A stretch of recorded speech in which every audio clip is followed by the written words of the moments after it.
Nothing is working. Under the APC government? Under the APC government, yes. Under this government. You were one of those who said Nigerians should vote for the APC. Yes, I've seen the light, my brother. I've seen the light. You can repent when you see the light. I've seen the light. I saw the light and I repented. I'm sorry. I did that before. Which one is the light now? The light is Peter Obi. And which is the darkness? The darkness is the old system that used to govern us, which is represented by both PDP and... As it's few days to election, I wish I could read the thoughts of all presidential candidates and see the thoughts running through their minds. Is it optimistic or dead hope? This is News Brief. Going straight towards Babachir Lawal, the former secretary of the government of the federation of this present government. Babachir Lawal, who left APC to join LP, or let me say to join Peter Obi. Babachir made some profound analysis and delivered a high level of truth about the present government and what is likely to happen in the 2023 election. I tell you, you won't want to miss this video. What I love most in this interview is that he never denied the fact that he was once in the dark, and which means being part of this present regime, that is darkness. But I felt that gave him more audacity to speak the truth. Please watch this video to the end. If you haven't subscribed to this YouTube channel, please do. And don't forget to like this video and share it. Let's go straight to the video and see what Babachir Lawal have to say, tell us. On the side of the Labour Party, you mean? What has changed is that areas where we had not expected Labour to do well, they are galloping through. And the momentum is so much that it's difficult to contain. You know, when this 2023 election season commenced, the Peter Obi was not on the card. During the computations as to what would happen, the expectation was that the race was a straight one between APC and PDP.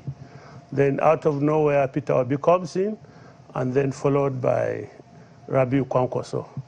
And the whole permutations change. Unfortunately for the two parties, the APC and PDP, they didn't have the capacity to factor in these new dynamics, and the thing is overrunning them. As we speak, Peter Obi has run PDP out of Adamawa State. They have run PDP out of Taraba State, Plateau State, Benue State, Kaduna State, and quite a lot of the states in the north where our calculation was we're targeting 25%. But now we are targeting anything from 55 to 70% in majority of the states in the north. Of course, also, we had some doubts about whether or not the Southeast will come out en masse to support Peter Obi. But to our pleasant surprise, it is now a complete overrun. No party, they only go to Southeast to campaign as a form of tourism, you know, and to further demarcate themselves. In the South-South, where we thought we were going to compete on a 50-50 basis with any other party, I mean, maybe PDP, we find ourselves targeting 80-90% in the South-South. So that's why it is. I can tell you that even in the far north, the so-called far north, I'll give you an example. 2 weeks back, I sent some campaign materials to one of our supporters in Katsina. And when it got to the motor park and the poor man went to collect the campaign materials, the motor park security wanted to see what was in the bag. And when it was discovered that it was Peter Obi-DATTI T-shirts, they ransacked it. Everybody got a piece of it. And what they were telling the poor man was that in Katsina they are tired. They've been told over and over to vote for their fellow Muslims. They did vote for their fellow Muslims in past elections, and see where they are. Most of them are now refugees living in the motor parks. So this time around, they will not listen to anybody telling them to vote for their brother because he's a Muslim. Because voting for a Muslim only ended up them ending up in a motor park as refugees. I mean, you were one of those who preached the APC to Nigerians. Yes. You are one of the founding fathers of the Yes. APC. Yes. Did you ever envisage, because now you are saying, from your description, it is, or perhaps I should get clarity from you, Yes. when you say people are tired, what do you mean? Or what do they mean about the situation of things? Well, in the life of a people that are so oppressed, living under undescribable insecurity, poverty, ignorance, hunger, and disease, a time comes when they get fed up, and a little thing will just ignite the flame, and there's a conflagration. I can tell you that Peter Obi is that conflagration in Nigeria, because every Nigerian has come to realize that there's no way we can continue the way we are doing. And what is wrong with the state of things right now? Nothing is working. Nothing is working. Under the APC government? Under the APC government, yes. Under this government. You were one of those who said Nigerians should vote for the APC. Yes, I've seen the light, my brother. I've seen the light. You can repent when you see the light. I've seen the light. I saw the light and I repented. I'm sorry. I did that before. But which one is the light now? The light is Peter Obi. And which is the darkness? The darkness is the old system that used to govern us, which is represented by both PDP and APC. No change. Same people, same agbada, same red face caps, also same people. So Nigerians have seen the light. Not only me, Nigerians have seen the light. You were part of this darkness that you were referring to. You were, in fact, at some point, you were being referred to as one of the cabals and in power. Not only that, my office was regarded as the engine room of the government.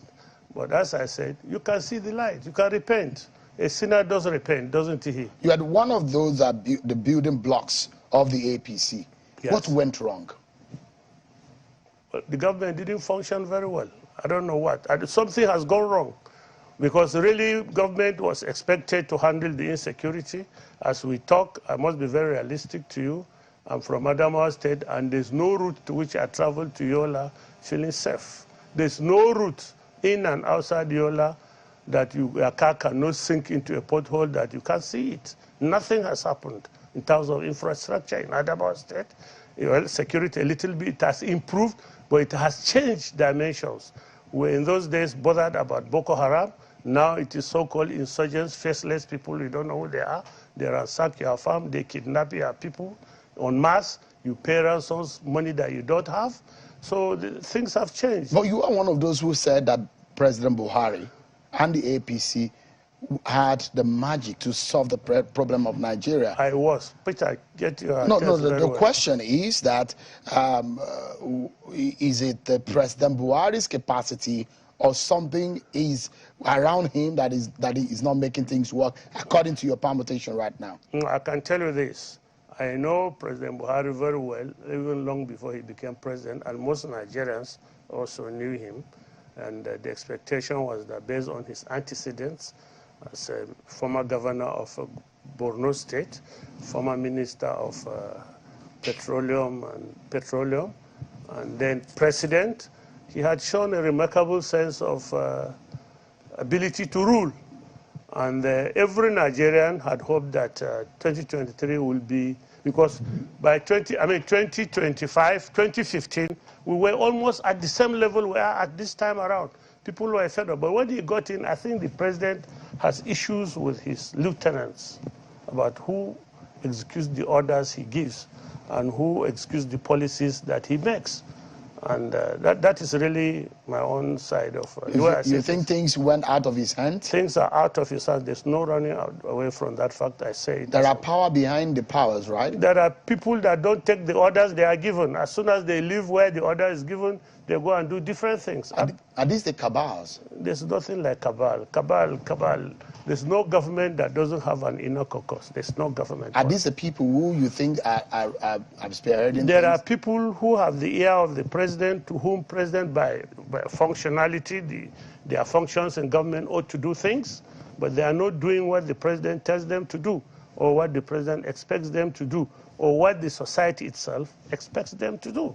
Why do you assume that these people are not doing, are doing these? Do they have any motive? Or why would the president give an order and people around him will not, I mean, according to you, are not doing it? Obviously, it does appear clearly that the president gives orders that nobody obeys. As soon as they say, yes, sir, and they leave, they go and do different things. And these same people or their kind are expected to report back results to the president. And if they choose to report the wrong result, what's the poor man going to do? I mean, you are familiar with the inner workings of government at that highest level. And I'd like to ask you, Governor El-Rufai was making mention of the cabals who are working against the victory or the winning possibility of Bola Tinubu. I mean, one would be wondering, who are these people? How powerful could they have been? Can you decipher the kind of things that Governor El-Rufai is describing? First of all, Sharon, I don't want to engage in idle chatter. The Bible has so many verses warning against idle chatter. And when the president, so I don't want to take Nasir Rufai on his idle chatterings all over the place. But one thing is clear. If the president, if the society wakes up and there's fuel shortage all over the country, there's no way you can say it's targeted at APC alone. There are 18 political parties that operate in the same environment. If there's shortage of cash out there, and there's no way, it's idle chatter, or if you say it was targeting a particular political party, all the 18 political parties are operating in this environment. So how APC came to the conclusion that it is targeting them is like, I can only say it. Well, it's up to them. Maybe ab initio, they had evil plans, which this system has sabotaged, but which the rest of us, 17 political parties, are not going to be victim of. The issue now of the capacity of your candidate, the Labour Party candidate, Peter Obi, in winning the election. And I make reference again to Governor El-Rufai's statement saying that the race is between the APC and the PDP. He says Peter Obi is a Nollywood actor and he's going nowhere. Those are his words. How do you react to that? Last time I was here, I did tell you that based on my analysis, APC is not on this ballot. It's getting worse for them.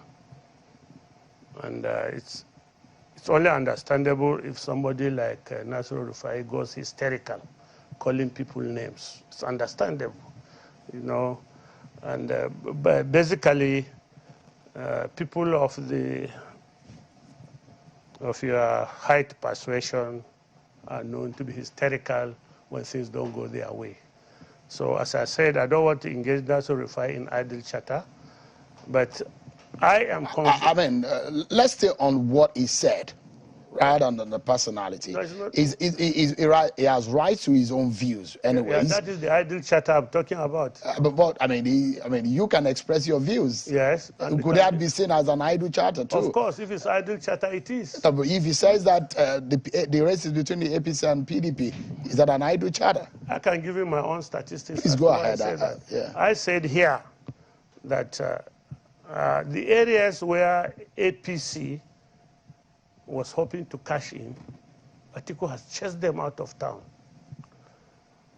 It's clear that places like Borno, they are fighting for their lives. Atiku has moved in. APC has, Labour Party has moved in. What this Muslim etiquette has done is to awaken, a sleeping majority.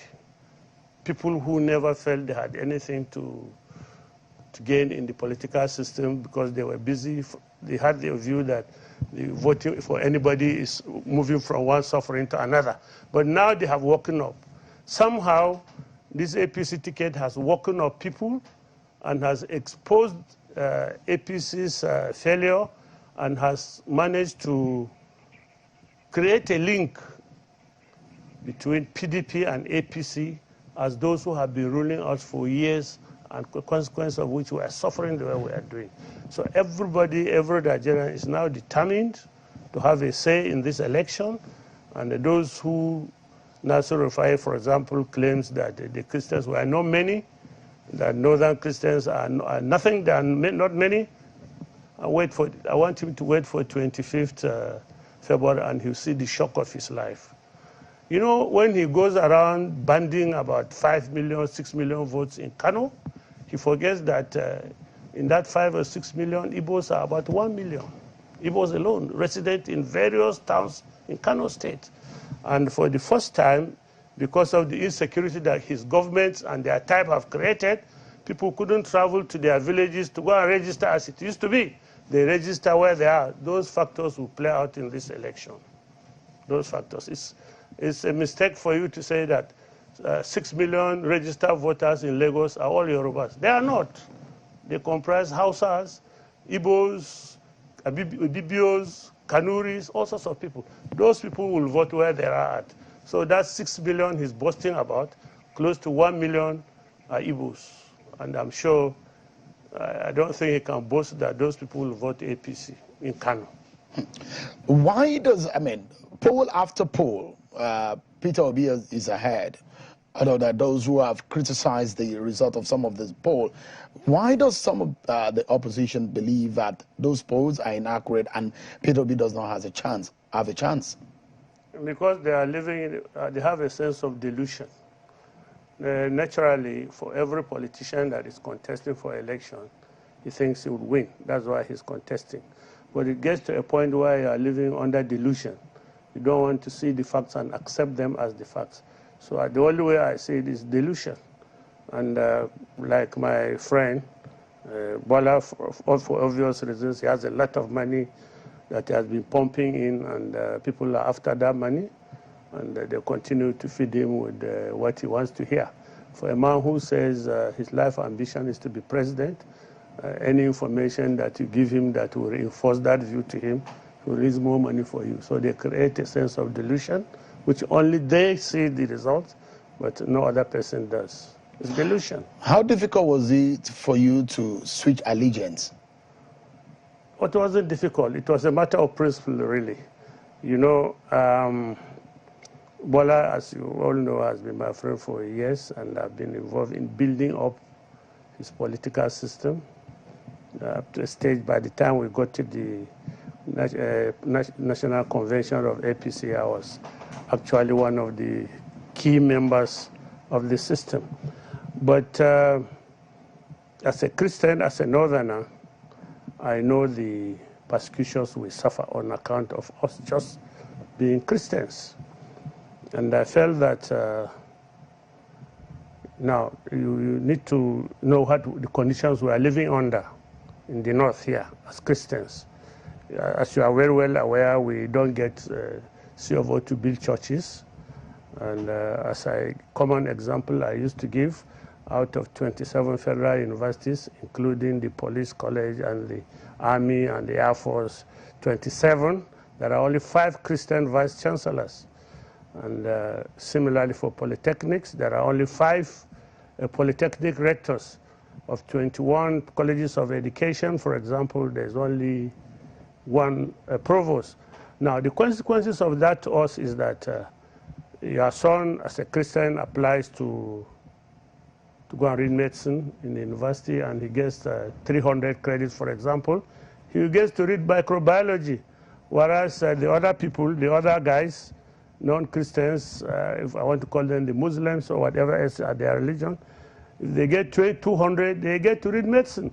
So we are living under conditions that are so strenuous, so difficult for us. I mean, if you enter any office in this town, any office, government office, there's no Christian working in these offices that is not penned.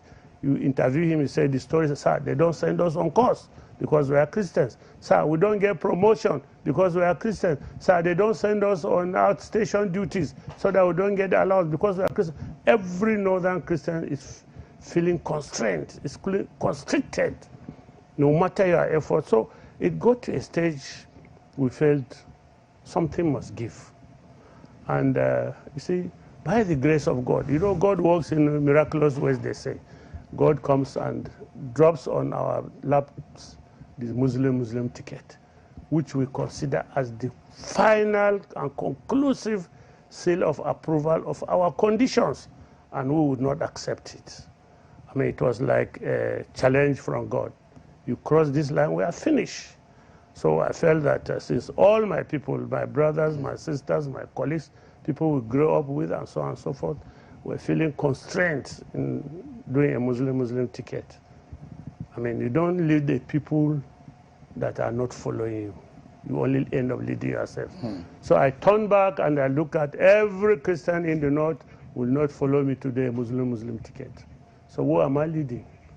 And of course, I too have been a victim of all these things they are saying. I've been managed to, by the grace of God, progress and scale through. So we all decided that we will not do it. Mr. Lawal, but you held an enormous power as the SGF. Yes. You had powers to change things.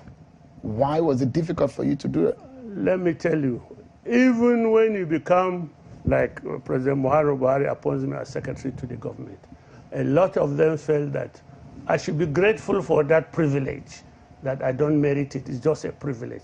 And therefore, when they come to you with their request, you must honor it, because you must be like a lapdog to them. And of course, you know, I wasn't built that way. And so I started from a conflict all day long. You cannot control me, you cannot manipulate me, you cannot make me feel inferior just because of my... I used to tell them that, well,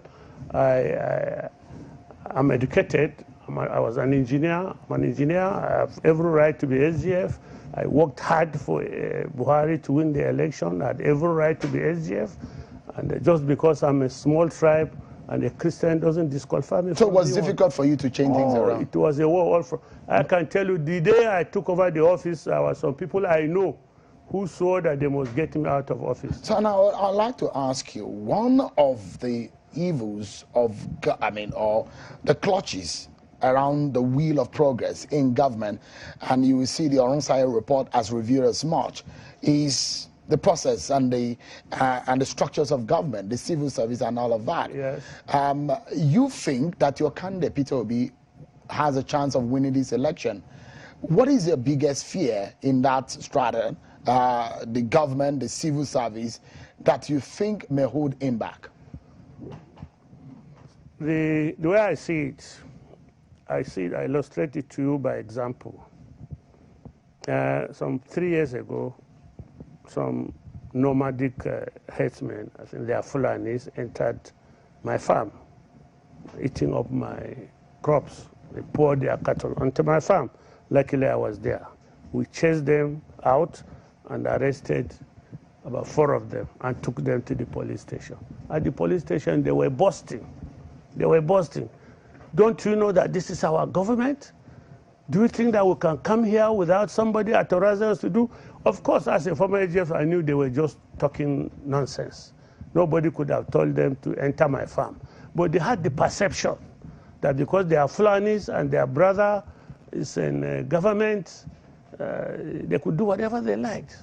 Now, for as long as their brother is not in the government as they think, their arrogance will automatically go down to maybe our level, if not lower.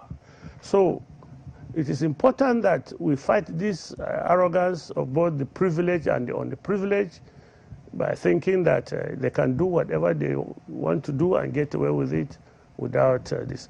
Quite a lot of things happen if I think the impunity will not be there if a person other than a northerner becomes president. I would think, for example, like what happened to this Deborah girl in Sokoto, where a little girl just posted something on the social app of her school. She was chased down, killed, and butchered and burnt alive. And as we talk, we don't know of anybody that has been arrested or has been tried for her murder. Now, I would think that a different president would create an enabling environment in which, when you behave that way, you'll be brought to book. All right. So we're asking people about what they would like the candidates to focus on in their campaigns, and perhaps when they get into office, what they would like them to focus on. And most of this issue lies around the issue of economy, the electricity. With what you know in government, What are the solutions Peter Obi is bringing on board? What do you think can make him be a successful president should he be elected on the 25th of February? The electricity industry is a very complex system. First of all, it has to be generated efficiently. Then that is, the government has privatized the generating companies. They are now called GENCOs. It's privatized. Now they generate the electricity, and it is wheeled, that is in a way transported through the transmission lines. The transmission lines are owned by government. Federal government owns the transmission lines, because at the time they were privatizing, I think the argument was that it would not be economical or expedient to privatize the transmission lines. Now at the other end are the distribution companies, the DISCOs. Now herein lies the problem. Now the DISCO can only pick electricity that it can sell. For as long as it doesn't have market for what it can pick, it doesn't want, electricity cannot be stored like generators. They are like, I mean, like diesel in a tank. You must sell it. So if the DISCO cannot sell the electricity it is picking from the transmission lines, it runs at a loss. So there's a possibility of winning the war on lack of electricity in Nigeria. Yeah, very hard. And you think Peter Obi has the capacity to do Peter that? Obi has the capacity to do it. Incidentally, I mean, the manifesto is clear about that. Peter Obi too is, he calls himself a trader and industrialist, and we all understand that without electricity, you can begin to do nothing in terms of economic development or infrastructure. All right. Let's anchor on this note. I know that you've been in politics for some time, and you understand the last time you were making permutations on how this will go. Just a quick permutation. A lot has happened since the last time, and it's just 20 days away. And I mean, you politicians will say a day is a long time in politics. How do you see things panning out? Where are those areas you think perhaps might be difficult for the Labour Party or Peter Obi to make an inroad? I don't see. Well, maybe do I put it this way? First of all, as I said, we don't see APC on this ticket. We don't. I mean, our own in Labour Party. So the race is between you and who? The race is between PDP and Labour Party. And yes, it is true. The large voting populations, Sokoto, Kano, in the north, the larger populations in the north might go PDP. So their chance of getting a large number of votes is high. But we are eating into it. As I did say here before, it's wrong to assume that because Kano has 5 million registered voters, they are all going to vote PDP, because APC is not there. Of course, Kano is going to Kwankwaso, they are son of the soil. If let's take son of the soil syndrome, Kano will take, Kwankwaso will take Kano. Maybe PDP will come close second, and then we, Labour Party, will pack the balance. And we do think that, I will not leak some of our permutation secrets, but I know that there are quite about 6 or 7 local governments in Kano that we are very hopeful. But you think that this election will end on the first ballot? That's what I'm trying to say. Our strategy now is to deny atiku the possibility of getting 24 states. If we can deny him some of the key areas, we'll win this election on first ballot.